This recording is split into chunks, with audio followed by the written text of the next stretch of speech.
ഇന്ന് ഞാൻ നിങ്ങളോട് ഒരു വലിയ കഥയാണ് പറയാൻ പോകുന്നത്. ഇതൊരു ചെരുപ്പ് കമ്പനിയുടെ കഥയാണ്. ആ കമ്പനിയുടെ പേര് ക്രോക്സ് എന്നാണ്. ഈ ചെരുപ്പുകൾ നിങ്ങളിൽ പലരും കണ്ടിട്ടുണ്ടാകും. ചിലർ ഇത് ഉപയോഗിക്കുന്നുണ്ടാകും. ഇതിന് വളരെ വ്യത്യസ്തമായ ഒരു രൂപമാണ്. ആദ്യ കാഴ്ചയിൽ ഇതത്ര ഭംഗിയുള്ളതല്ല. പലരും ഈ ചെരുപ്പിനെ വലിയ രീതിയിൽ കളിയാക്കിയിട്ടുണ്ട്. ലോകത്തിലെ ഏറ്റവും വൃത്തികെട്ട കണ്ടുപിടുത്തമെന്ന് ടൈം മാഗസിൻ ഇതിനെ വിളിച്ചു. എങ്കിലും ഇന്ന് ഇതൊരു വലിയ ഫാഷനാണ്. ശതകോടിക്കണക്കിന് ഡോളറുകളുടെ വ്യാപാരമാണ് ഈ കമ്പനി ചെയ്യുന്നത്. എങ്ങനെയാണ് ഈ മാറ്റം ഉണ്ടായത് എന്ന് നമുക്ക് നോക്കാം. ക്രോക്സിന്റെ കഥ തുടങ്ങുന്നത് 2002-ലാണ്. സ്കോട്ട് സീമാൻസ്, ലിൻഡൻ ഹാൻസൺ, ജോർജ് ബോഡെക്കർ എന്നിവർ സുഹൃത്തുക്കളായിരുന്നു. അവർ അമേരിക്കക്കാരാണ്. സ്കോട്ട് ഒരു ഇൻവെന്റർ ആയിരുന്നു. ജോർജ് വലിയൊരു ബിസിനസ്സുകാരനായിരുന്നു. അദ്ദേഹത്തിന് അമേരിക്കയിൽ ഒരുപാട് പിസ്സ ഷോപ്പുകൾ ഉണ്ടായിരുന്നു. ലിൻഡൻ ഹാൻസൺ മികച്ച ഒരു വ്യാപാരിയായിരുന്നു. ഇവർ 3 പേരും കൂടി കരീബിയൻ കടലിൽ ഒരു ബോട്ട് യാത്ര പോയി. ഈ യാത്രയിൽ അവർക്കൊരു പുതിയ ആശയം തോന്നി. ബോട്ടിൽ ഉപയോഗിക്കാൻ നല്ലൊരു ചെരുപ്പ് വേണം. ബോട്ടിൽ വെള്ളം വീണ് തെന്നി വീഴാൻ സാധ്യതയുണ്ട്. അതിനാൽ തെന്നി വീഴാത്ത ചെരുപ്പ് വേണം. വെള്ളം തട്ടിയാൽ കേടാകാനും പാടില്ല. കാലുകൾക്ക് കംഫർട്ടബിൾ ആയിരിക്കണം. അവർ ഇത്തരം ഒരു ചെരുപ്പിനെക്കുറിച്ച് ചിന്തിച്ചു. കാനഡയിൽ ഫോം ക്രിയേഷൻസ് എന്ന പേരുള്ള ഒരു കമ്പനി ഉണ്ടായിരുന്നു. അവർ ഒരു പുതിയ തരം മെറ്റീരിയൽ കണ്ടുപിടിച്ചിരുന്നു. അതിന്റെ പേര് ക്രോസ്ലൈറ്റ് എന്നായിരുന്നു. ഇതൊരു തരം ഫോമാണ്. ഇത് പ്ലാസ്റ്റിക് അല്ല, റബ്ബറുമല്ല. ഈ മെറ്റീരിയൽ വളരെ ഭാരം കുറഞ്ഞതായിരുന്നു. ഇത് വെള്ളം ഒട്ടും വലിച്ചെടുക്കില്ല, വിയർപ്പ് നാറ്റം ഉണ്ടാകില്ല, ഇതിൽ ബാക്ടീരിയകൾ വളരില്ല. ഈ ഗുണങ്ങൾ സുഹൃത്തുക്കൾക്ക് വളരെ ഇഷ്ടമായി. അവർ ഈ കമ്പനിയുമായി സംസാരിച്ചു. ഈ മെറ്റീരിയൽ ഉപയോഗിച്ച് ചെരുപ്പ് ഉണ്ടാക്കാൻ തീരുമാനിച്ചു. അങ്ങനെ ആദ്യത്തെ ക്രോക്സ് ചെരുപ്പ് ജനിച്ചു.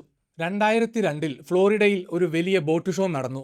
അവിടെ വെച്ച് അവർ തങ്ങളുടെ പുതിയ ചെരുപ്പ് അവതരിപ്പിച്ചു. ഈ ചെരുപ്പിന് അവർ ഒരു പേര് നൽകി. ദി ബീച്ച് എന്നായിരുന്നു ആ പേര്. ഈ ചെരുപ്പിന് ഒരുപാട് ദ്വാരങ്ങൾ ഉണ്ടായിരുന്നു. ഈ ദ്വാരങ്ങൾ വളരെ പ്രധാനപ്പെട്ടതാണ്. കാലുകളിൽ വായുസഞ്ചാരം ഉണ്ടാകാൻ ഇത് സഹായിക്കുന്നു. ചെരുപ്പിനുള്ളിൽ വെള്ളം കയറിയാൽ പെട്ടെന്ന് പുറത്തു പോകാനും ഇത് സഹായിക്കും. ഇതിന് പിന്നിലായി ഒരു സ്ട്രാപ്പുണ്ട്. ഇത് കാലിൽ നിന്നും ചെരുപ്പ് ഊരിപ്പോകാതിരിക്കാൻ സഹായിക്കുന്നു. ഇത് മുന്നോട്ടിട്ടും ഉപയോഗിക്കാം. ഈ ചെരുപ്പിന്റെ രൂപം വളരെ വിചിത്രമായിരുന്നു. സുഹൃത്തുക്കൾ തന്നെ ആദ്യം ഈ ചെരുപ്പിനെ നോക്കി ചിരിച്ചിരുന്നു. അവിടെ വന്ന ആളുകളും ഈ ചെരുപ്പ് കണ്ട് അത്ഭുതപ്പെട്ടു. എങ്കിലും അവർ അത് കാലിൽ ഇട്ട് നോക്കി. അപ്പോൾ അവർക്ക് അതിന്റെ കംഫർട്ട് മനസ്സിലായി. വളരെ ഭാരം കുറഞ്ഞ ആ ചെരുപ്പുകൾ ആളുകൾക്ക് ഇഷ്ടമായി. ആ ബോട്ട് ഷോയിൽ അവർ 1000 ചെരുപ്പുകൾ കൊണ്ടുപോയിരുന്നു. $30 ആയിരുന്നു ഒരു ജോഡി ചെരുപ്പിന്റെ വില. അവിടെ വെച്ച് തന്നെ എല്ലാ ചെരുപ്പുകളും വിറ്റു തീർന്നു. ഇത് അവർക്ക് വലിയ ആത്മവിശ്വാസം നൽകി.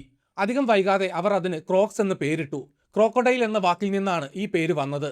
കരയിലും വെള്ളത്തിലും ജീവിക്കുന്ന ആംഫിബിയൻ ആണല്ലോ ക്രോക്കഡൈൽ.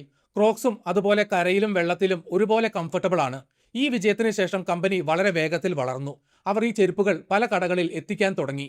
തുടക്കത്തിൽ ബോട്ടിൽ പോകുന്നവർ മാത്രമാണ് ഇത് വാങ്ങിയത്. എന്നാൽ പിന്നീട് പലരും ഇതിന്റെ ഗുണം തിരിച്ചറിഞ്ഞു. തോട്ടത്തിൽ പണിയെടുക്കുന്നവർ വരെ ഈ ചെരുപ്പ് ഉപയോഗിക്കാൻ തുടങ്ങി.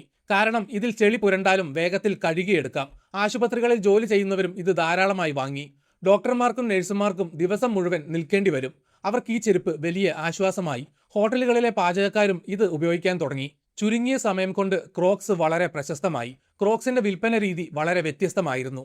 സാധാരണ ചെരുപ്പ് കമ്പനികൾ മാസങ്ങൾക്ക് മുൻപേ ഓർഡർ എടുക്കും. എന്നാൽ ക്രോക്സ് അങ്ങനെ ചെയ്തില്ല. അവർ കുറച്ചാഴ്ചകൾക്കുള്ളിൽ തന്നെ സാധനങ്ങൾ കടകളിൽ എത്തിച്ചു. കുറഞ്ഞ എണ്ണം ചെരുപ്പുകളും അവർ കടകൾക്ക് നൽകി. ഇത് കടക്കാർക്ക് വളരെ സഹായകമായി. അവർക്ക് വലിയ തുക മുൻകൂർ മുടക്കേണ്ടി വന്നില്ല. ഈ രീതി ക്രോക്സിന് വലിയ വിജയം നൽകി. 2004-ൽ അവർ ഒരുപാട് പുതിയ കടകളിൽ തങ്ങളുടെ സാധനങ്ങൾ എത്തിച്ചു. കമ്പനിയുടെ വരുമാനം വലിയ തോതിൽ വർദ്ധിച്ചു. 2006-ൽ കമ്പനി ഓഹരി വിപണിയിലെത്തി. ഇത് വളരെ പ്രധാനപ്പെട്ട ഒരു ചുവടുവെപ്പായിരുന്നു. ഫെബ്രുവരി 8-ന് അവരുടെ ഓഹരികൾ വിൽപ്പനയ്ക്ക് വന്നു. $21 ആയിരുന്നു ഒരു ഓഹരിയുടെ വില. ഇതിലൂടെ കമ്പനിക്ക് $208 ദശലക്ഷം ലഭിച്ചു. ഇത് വലിയൊരു നേട്ടമായിരുന്നു. അമേരിക്കൻ പ്രസിഡന്റ് ആയിരുന്ന ജോർജ് ബുഷ് വരെ ക്രോക്സ് ധരിച്ചു. ഇത് വാർത്തകളിൽ വലിയ ഇടം നേടി. ഹോളിവുഡ് താരങ്ങളും ഈ ചെരുപ്പുകൾ ധരിച്ച് പുറത്തിറങ്ങി. അങ്ങനെ ക്രോക്സ് ഒരു ആഗോള തരംഗമായി മാറി. 2006-ൽ തന്നെ ക്രോക്സ് മറ്റൊരു വലിയ കാര്യം ചെയ്തു. അവർ ജിബിറ്റ്സ് എന്നൊരു കമ്പനിയെ വാങ്ങി. ക്രോക്സ് ചെരുപ്പുകളിലെ ദ്വാരങ്ങളിൽ അലങ്കാരങ്ങൾ വെക്കാൻ ഇത് സഹായിച്ചു. ചെറിയ പൂക്കൾ, കാർട്ടൂൺ കഥാപാത്രങ്ങൾ എന്നിവ ഈ ദ്വാരങ്ങളിൽ ഘടിപ്പിക്കാം. ഇത് കുട്ടികൾക്ക് വളരെയധികം ഇഷ്ടപ്പെട്ടു. ആളുകൾക്ക് തങ്ങളുടെ ഇഷ്ടപ്രകാരം ചെരുപ്പുകൾ അലങ്കരിക്കാൻ കഴിഞ്ഞു. ഇതിലൂടെ കമ്പനിയുടെ വരുമാനം വീണ്ടും വർദ്ധിച്ചു. 2007-ൽ അവരുടെ വരുമാനം $847 ദശലക്ഷം ആയി. അവർ ഒരുപാട് പുതിയ മോഡലുകൾ പുറത്തിറക്കി. ലോകം മുഴുവൻ ക്രോക്സ് കടകൾ തുറന്നു. കമ്പനി വളരെ വലിയൊരു സാമ്രാജ്യമായി മാറി. എന്നാൽ ഈ വലിയ സന്തോഷം അധികകാലം നിന്നില്ല. കമ്പനിക്ക് ചില വലിയ അബദ്ധങ്ങൾ പറ്റി. അവർ അമിതമായി വളരാൻ ശ്രമിച്ചു. ആവശ്യമില്ലാത്ത ഒരുപാട് മോഡലുകൾ അവർ നിർമ്മിച്ചു. സാധാരണ ക്രോക്സിന് പുറമെ ബൂട്ട്സുകൾ ഉണ്ടാക്കി. ഗോൾഫ് കളിക്കാനുള്ള ഷൂസുകളും ഉണ്ടാക്കി. ഹൈ ഹീൽസ് ഉള്ള മോഡലുകൾ ഉണ്ടാക്കി. തുകൽ ഉപയോഗിച്ചുള്ള ചെരുപ്പുകളും അവർ പരീക്ഷിച്ചു. ഇതൊന്നും ആളുകൾക്ക് അത്ര ഇഷ്ടപ്പെട്ടില്ല. കാരണം ക്രോക്സ് എന്ന് കേൾക്കുമ്പോൾ എല്ലാവർക്കും ഓർമ്മ വരുന്നത് ആ പഴയ ക്ലാസിക് മോഡലാണ്. അതുപോലെ കമ്പനി ആവശ്യത്തിൽ കൂടുതൽ സാധനങ്ങൾ നിർമ്മിച്ചു വെച്ചു. ഓരോ കടയിലും ആയിരക്കണക്കിന് ചെരുപ്പുകൾ കൂട്ടിയിട്ടു. 2008 അമേരിക്കയിൽ വലിയ സാമ്പത്തിക മാന്ദ്യമുണ്ടായി. ആളുകളുടെ കയ്യിൽ പണമില്ലാതെയായി. അവർ അത്യാവശ്യമില്ലാത്ത സാധനങ്ങൾ വാങ്ങുന്നത് പൂർണ്ണമായും നിർത്തി. ക്രോക്സ് ചെരുപ്പുകൾ കടകളിൽ കെട്ടിക്കിടന്നു. ആരും ഇത് വാങ്ങാൻ വന്നില്ല. കമ്പനിയുടെ വരുമാനം പെട്ടെന്ന് കുറഞ്ഞു. 2008 ഏപ്രിൽ മാസത്തിൽ കമ്പനിയുടെ ഓഹരി വില ഒറ്റയടിക്ക് 30% ഇടിഞ്ഞു. പിന്നീട് ഈ വില $1 താഴെയെത്തി. കമ്പനിക്ക് $185 ദശലക്ഷം വലിയ നഷ്ടമുണ്ടായി. കമ്പനി പൂട്ടേണ്ടി വരുമെന്ന് എല്ലാവരും കരുതി.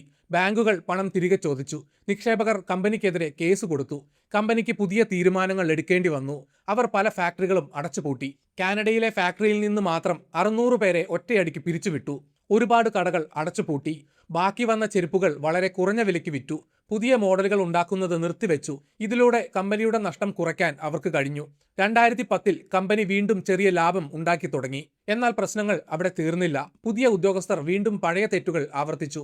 അവർ വീണ്ടും പുതിയ മോഡലുകൾ ഉണ്ടാക്കി. ഒരുപാട് പുതിയ കടകൾ തുറന്നു. ക്രോക്സിനെ ഒരു ലൈഫ് സ്റ്റൈൽ ബ്രാൻഡാക്കാൻ അവർ ശ്രമിച്ചു. ഇത് വീണ്ടും കമ്പനിയെ കുഴപ്പത്തിലാക്കി. 2011 കമ്പനിയുടെ ഓഹരി വില വീണ്ടും കുത്തനെ കുറഞ്ഞു. ഒറ്റ ദിവസം കൊണ്ട് 39% ഇടിവാണ് ഉണ്ടായത്. 2013 ലാഭം വീണ്ടും 42% കുറഞ്ഞു. കമ്പനി വീണ്ടും ഇരുട്ടിലേക്ക് വീണു. കമ്പനിയെ രക്ഷിക്കാൻ പുതിയ ആളുകൾ വേണ്ടി വന്നു. ബ്ലാക്ക്സ്റ്റോൺ ഗ്രൂപ്പ് എന്നൊരു കമ്പനി ക്രോക്സിൽ $200 ദശലക്ഷം നിക്ഷേപിച്ചു. ഇത് കമ്പനിക്ക് പുതിയ ജീവൻ നൽകി. അവർ പുതിയൊരു തലവനെ നിയമിച്ചു. അദ്ദേഹത്തിന്റെ പേര് ആൻഡ്രൂ റീസ് എന്നാണ്. ആദ്യം തന്നെ അദ്ദേഹം കമ്പനിയുടെ വലിപ്പം കുറച്ചു. ലോകമെമ്പാടുമുള്ള 160 കടകൾ അടച്ചുപൂട്ടി. സ്വന്തമായി ഫാക്ടറികൾ നടത്തി ചെരുപ്പുണ്ടാക്കുന്നത് നിർത്തി. ചെരുപ്പ് നിർമ്മാണം മറ്റ് കമ്പനികളെ പൂർണ്ണമായി ഏൽപ്പിച്ചു. ഇതിലൂടെ കമ്പനിയുടെ ചിലവുകൾ വലിയ തോതിൽ കുറഞ്ഞു. ആവശ്യമില്ലാത്ത മോഡലുകളെല്ലാം നിർത്തിച്ചു. കമ്പനിയുടെ പ്രധാന ഉൽപ്പന്നമായ ക്ലാസിക് ലോഗ് എന്ന മോഡലിൽ മാത്രം ശ്രദ്ധ നൽകാൻ അദ്ദേഹം തീരുമാനിച്ചു. ആൻഡ്രൂ റീസ് ഒരു വലിയ കാര്യം മനസ്സിലാക്കി. ക്രോക്സ് ചെരുപ്പുകൾ കാണാൻ ഭംഗിയില്ല എന്നത് അതിന്റെ ഒരു കുറവല്ല, അതൊരു പ്രത്യേകതയാണ്. അദ്ദേഹം ആ പ്രത്യേകതയെ ഒരു വലിയ പരസ്യമാക്കി മാറ്റി. അവർ പുതിയൊരു പരസ്യവാചകമുണ്ടായി. നിങ്ങൾ നിങ്ങളായി തന്നെ വരൂ എന്നായിരുന്നു ആ വാചകം. ഇത് യുവാക്കൾക്കിടയിൽ വലിയ തരംഗമായി. ക്രോക്സ് ധരിക്കുന്നത് ഒരു മോശം കാര്യമല്ല എന്ന് ആളുകൾക്ക് തോന്നിത്തുടങ്ങി. പുതിയ തലമുറയെ ആകർഷിക്കാൻ അവർ മറ്റൊരു തന്ത്രം കൂടി പ്രയോഗിച്ചു. പ്രശസ്തരായ ആളുകളുമായി ചേർന്ന് പുതിയ ഡിസൈനുകൾ ഇറക്കി. ഗായകനായ പോസ്റ്റ് മലോൺ ഇതിൽ പ്രധാനിയായിരുന്നു. അദ്ദേഹവുമായി ചേർന്നിറക്കിയ ചെരുപ്പുകൾ വെറും 2 മണിക്കൂർ കൊണ്ട് വിറ്റു തീർന്നു. ജസ്റ്റിൻ ബീബർ, ബാഡ് ബണ്ണി തുടങ്ങിയ വലിയ ഗായകരും ക്രോക്സുമായി സഹകരിച്ചു. KFC എന്ന ഫുഡ് കമ്പനിയുമായി ചേർന്ന് അവർ ഒരു ചെരുപ്പ് ഇറക്കി. അതിൽ ഫ്രൈഡ് ചിക്കന്റെ ചിത്രങ്ങൾ ഉണ്ടായിരുന്നു. ഇത് വളരെ വേഗത്തിൽ വിറ്റുപോയി. ബാലൻസിയാഗ എന്ന വലിയ ഫാഷൻ കമ്പനിയുമായി ചേർന്നും ചെരുപ്പുകൾ ഇറക്കി. അതുപോലെ ഹൈ ഹീൽസ് ഉള്ള ക്രോക്സുകളും ഇറക്കി. അതിന് വളരെ വലിയ വിലയായിരുന്നു. എങ്കിലും ആളുകൾ അത് വാങ്ങാൻ മത്സരിച്ചു. ഈ സമയത്ത് ലോകത്ത് പുതിയൊരു ഫാഷൻ തരംഗമുണ്ടായി. അതിന്റെ പേര് നോംകോർ എന്നായിരുന്നു. ലളിതമായ വസ്ത്രങ്ങൾ ധരിക്കുന്നതാണ് ഇതിന്റെ രീതി. ആഡംബരമില്ലാത്ത വസ്ത്രങ്ങൾക്ക് ആളുകൾ കൂടുതൽ പ്രാധാന്യം നൽകി. ഫാഷൻ എന്നതിനേക്കാൾ സൗകര്യത്തിന് അവർ വില നൽകി. ഈ വലിയ മാറ്റം ക്രോക്സിന് വലിയ ഗുണം ചെയ്തു. ക്രോക്സിന്റെ ലളിതമായ രൂപം ഈ പുതിയ ഫാഷൻ തരംഗത്തിന് വളരെ അനുയോജ്യമായിരുന്നു. ഇതോടെ ക്രോക്സ് വീണ്ടും ഒരു വലിയ ഫാഷനായി മാറി. ഇൻസ്റ്റഗ്രാം, ടിക്ടോക്ക് തുടങ്ങിയ സമൂഹ മാധ്യമങ്ങളിൽ ക്രോക്സ് നിറഞ്ഞു നിന്നു. കുട്ടികൾ ഈ ചെരുപ്പുകൾ ധാരാളമായി ഉപയോഗിക്കാൻ തുടങ്ങി. ജിബിറ്റ്സ് ഉപയോഗിച്ച് ചെരുപ്പുകൾ അലങ്കരിക്കുന്നത് വലിയൊരു വിനോദമായി മാറി. 2020 കൊറോണ മഹാമാരി വന്നു. ആളുകൾക്ക് പുറത്തിറങ്ങാൻ കഴിയാതെയായി. എല്ലാവരും വീടുകളിൽ തന്നെ ഇരുന്നു. ഓഫീസുകളെല്ലാം അടച്ചു. ആളുകൾ വീട്ടിലിരുന്ന് ജോലി ചെയ്തു. ഈ സമയത്ത് ആളുകൾക്ക് വില കൂടിയ ഷൂസുകൾ ആവശ്യമില്ലായിരുന്നു. അവർക്ക് വീടിനുള്ളിൽ ധരിക്കാൻ സുഖമുള്ള ചെരുപ്പുകൾ മതിയായിരുന്നു. ഇതിന് ഏറ്റവും അനുയോജ്യം ക്രോക്സ് ആയിരുന്നു. കൊറോണ കാലത്ത് ക്രോക്സിന്റെ വിൽപ്പന വലിയ തോതിൽ വർദ്ധിച്ചു. ഓൺലൈൻ വഴി അവർ കോടിക്കണക്കിന് രൂപയുടെ വിൽപ്പന നടത്തി. ഈ സമയത്ത് ക്രോക്സ് ഒരു നല്ല കാര്യം കൂടി ചെയ്തു. ആരോഗ്യ പ്രവർത്തകർക്ക് അവർ സൗജന്യമായി ചെരുപ്പുകൾ നൽകി. Free pair for health care എന്നായിരുന്നു ഈ പദ്ധതിയുടെ പേര്. 8,50,000 ചെരുപ്പുകളാണ് അവർ ഇങ്ങനെ സൗജന്യമായി നൽകിയത്. ഇത് ആളുകൾക്ക് കമ്പനിയോടുള്ള വലിയ സ്നേഹം വർദ്ധിപ്പിച്ചു. 2021 കമ്പനിയുടെ വിൽപ്പന 64% വർദ്ധിച്ചു. അവരുടെ വരുമാനം വീണ്ടും കോടികളായി. ഇന്ന് ക്രോക്സ് വളരെ മികച്ച സാമ്പത്തിക നിലയിലാണ്. അവരുടെ വാർഷിക വരുമാനം $400 കോടി മുകളിലാണ്. അവർ ഒരുപാട് പുതിയ രാജ്യങ്ങളിൽ കടകൾ തുറന്നു. പഴയ തകർച്ചയിൽ നിന്നും അവർ വലിയ പാഠങ്ങൾ പഠിച്ചു. ഇപ്പോൾ അവർ അനാവശ്യമായ മോഡലുകൾ ഉണ്ടാക്കുന്നില്ല. പകരം ആളുകൾക്ക് ഏറ്റവും ഇഷ്ടമുള്ള കാര്യങ്ങളിൽ മാത്രം ശ്രദ്ധിക്കുന്നു. അവർ പ്രകൃതിയെ സംരക്ഷിക്കാനും വളരെയധികം ശ്രമിക്കുന്നുണ്ട്. 2030 കാർബൺ പുറന്തള്ളൽ പൂർണ്ണമായി കുറയ്ക്കാൻ അവർ ലക്ഷ്യമിടുന്നു. ഇതിനായി അവർ ചെരുപ്പുകളുടെ പെട്ടികൾ പൂർണ്ണമായും ഒഴിവാക്കി. പകരം വീണ്ടും ഉപയോഗിക്കാൻ കഴിയുന്ന കവറുകളാണ് കടകളിൽ നൽകുന്നത്. വിറ്റുപോകാത്ത ചെരുപ്പുകൾ അവർ പാവപ്പെട്ടവർക്ക് സൗജന്യമായി നൽകുന്നു. ക്രോക്സ് കെയർ എന്ന പദ്ധതിയിലൂടെ ഒരുപാട് രാജ്യങ്ങളിൽ അവർ വലിയ സഹായം എത്തിക്കുന്നു. ഇത് കമ്പനിയുടെ സൽപ്പേര് വർദ്ധിപ്പിക്കുന്നു. ഒരു സാധാരണ ബോട്ട് യാത്രയിൽ തുടങ്ങിയതാണ് ക്രോക്സ് ക്രോക്സ് കമ്പനി. ഇന്ന് അത് ലോകം മുഴുവൻ അറിയപ്പെടുന്ന ഒരു വലിയ ബ്രാൻഡാണ്. കാലുകൾക്ക് കംഫോർട്ട് എന്നത് എത്ര പ്രധാനമാണെന്ന് ക്രോക്സ് ലോകത്തിന് കാണിച്ചു കൊടുത്തു. ഈ ചെരുപ്പുകൾ ധരിക്കുന്നത് ഇന്ന് ഒരു അഭിമാനമായി ആളുകൾ കാണുന്നു. പണ്ട് ഇതിനെ കളിയാക്കിയവർ പോലും ഇന്ന് ഇത് വളരെ ഇഷ്ടപ്പെടുന്നു. ക്രോക്സിന്റെ ഈ വലിയ വിജയഗാഥ ബിസിനസ് ചെയ്യുന്ന എല്ലാവർക്കും ഒരു വലിയ പ്രചോദനമാണ്.